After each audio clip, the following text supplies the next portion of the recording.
Hi, I'm Shirley, and welcome to the first video in a series titled The Fish I Keep. This one is about probably my favorite fish right now, the Electric Blue Acara.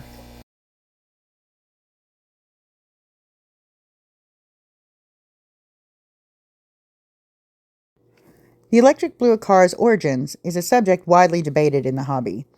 The thing is, Electric Blue Acaras are not found in the wild. They're a completely man-made hybrid. One parent is the Blue Acara, which is found in the wild in South America or scattered throughout the hobby occasionally. The other parent is, well, no one really knows. So there are plenty of theories out there. Everybody has an idea of what they think the other line is. Some even say the electric blue ram. But again, no one really knows. The electric blue acara is one of the most striking fish I've ever seen. They have an iridescent, vibrant blue body, an orange or yellow trim along the dorsal fin that can trail out behind them like a long thread, especially in the males. They also have a gray strip down the middle of their face. This strip will darken with territorial or aggressive behavior or during spawning, things like that.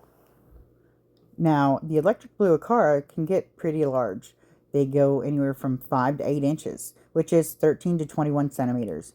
Now, average is about 6 inches or 15 centimeters, but I have had 4 adults, and they ranged from 3.5 to 4 inches to up to 6 inches was my biggest one.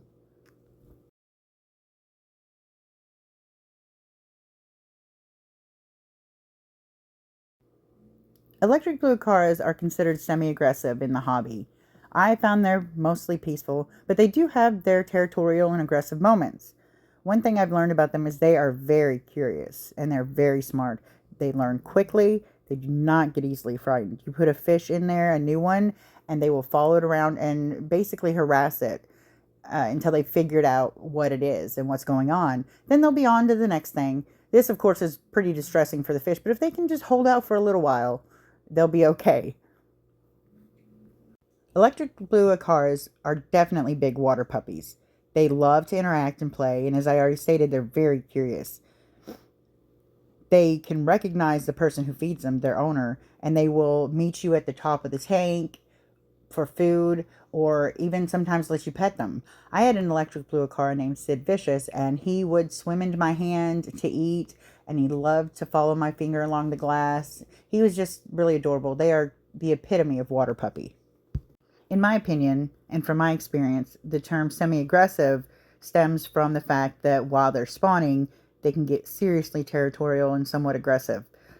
It doesn't matter what it is, they will protect their babies from it. Your hand, another fish, whatever, they will protect it.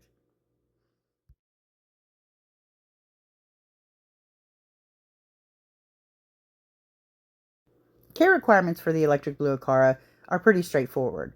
As a tank size, they need a minimum of a 40 breeder for just one. Or if you want two or add tank mates, they need at least a 55-gallon or larger. Personally, I probably wouldn't put them in anything less than a 55-gallon as they're pretty active and they love to have their swimming space. For temperatures, I keep my electric blue acaras anywhere from 75 to 78 degrees Fahrenheit or 24 to 26 degrees Celsius. I have read that they can handle up to 82 degrees Fahrenheit or 28 degrees Celsius. On the subject of pH, they do like their soft water. From what I read, they can handle pH anywhere from 6 to 8. I've got them in 2 tanks currently. One of the tanks has a 6.0 pH, the other one has a 7.2. Both tanks, they seem to be thriving, and the pH does not seem to matter at all. So I think, unless it's one extreme or another, I think you're safe.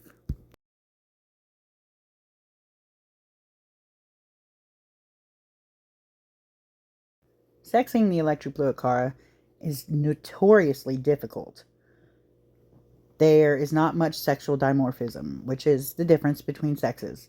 Females are often smaller, but I had 4 adults, and the smallest one was 4 inches and a male, and the largest one was also a male, 6 inches. So the range can vary, and it's not accurate to say, well, that one's smaller, so it must be a female.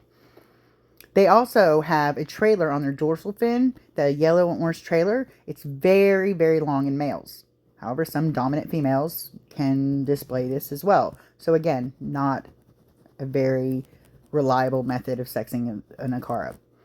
Now, the most accurate is by sexing them via their breeding tube or vent. The males have a more pointy one, and the females are rounded and larger.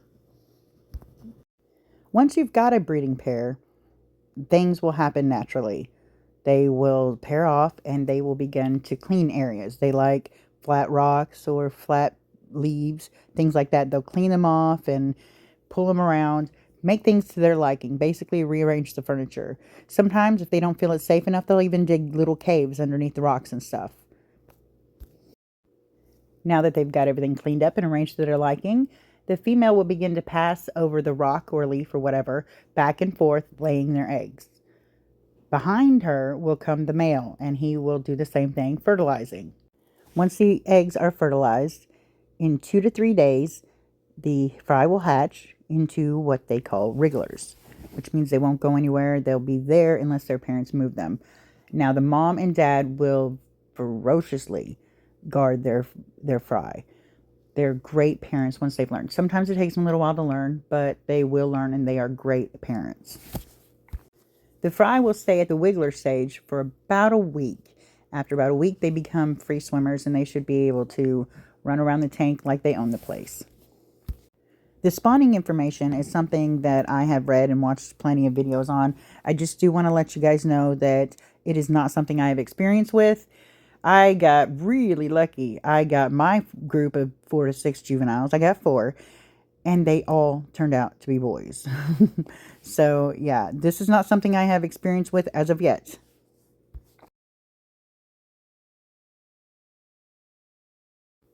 Tank mates for the Electric Blue Acara aren't difficult to find. They can go by themselves, alone, or they can be in a community tank or in a species-only tank with others of their kind.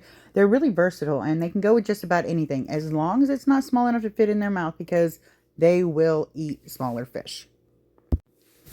I personally have kept them with a wide variety of fish. Their very first tank mates, besides each other, was a bristlenose pleco, and they did really well with him.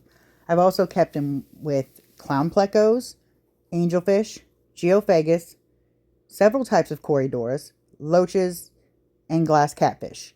Also a variety of tetras. The ones I have are skirt tetras, Colombian tetras, diamonds, bleeding hearts, and black and red phantom tetras. They really can be kept with anything as long as it doesn't fit in their mouth. They can even be kept with bigger, more aggressive fish. They are fast enough, they are pushy enough, they can stick up for themselves, and for the most part, they can handle other aggressive fish. As long as the fish is not bent on murdering them, they should be okay.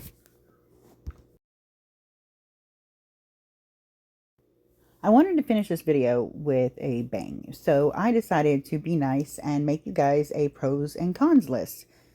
Here are all the reasons why you should, or maybe should not, get an Electric Blue Acara.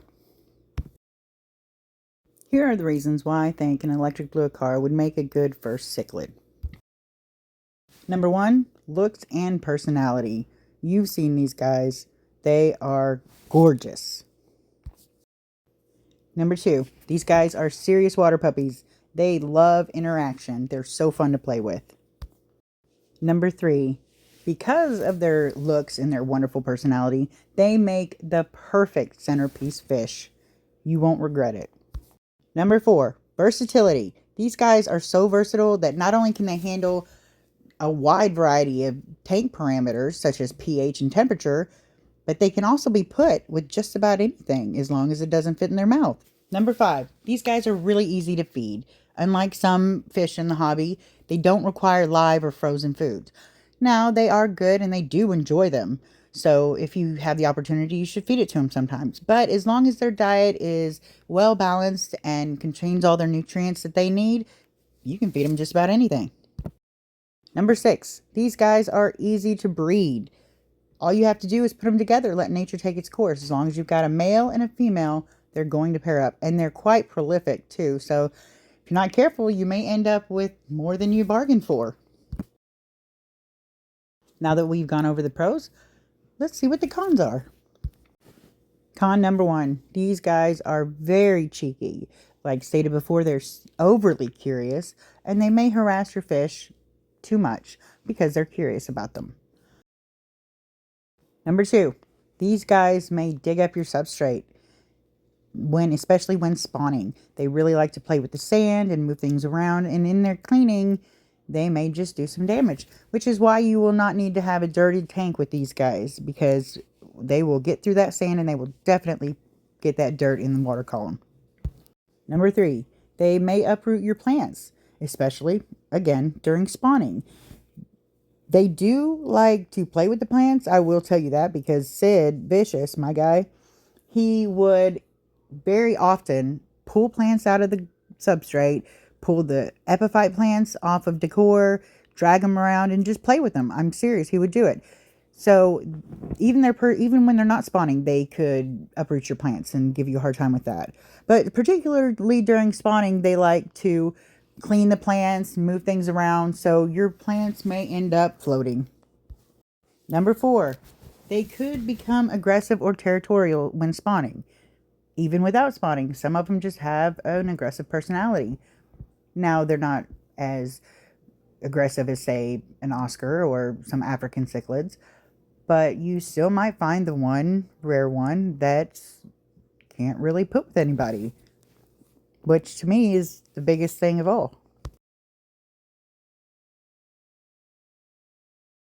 I want to end this with a few little fun facts. First, not only do electric blue acaras have regular teeth in their mouth, but they also have what they call pharyngeal teeth. Those are teeth in their throat. Second fun fact, they can live up to 10 years if taken good care of. So before you get one, you better make sure you can live with those pharyngeal teeth. Thank you guys for watching my video. I hope you learned a lot from it. If you did learn a lot, and if you liked it, would like to see more content, don't forget to like the video and comment. Tell me your thoughts, what you think. Maybe I didn't answer some questions. Let me know. Also, don't forget to hit that subscribe button so that way you can see anytime I've got something coming out. Thanks again for watching the video, and I hope to see you in the next one.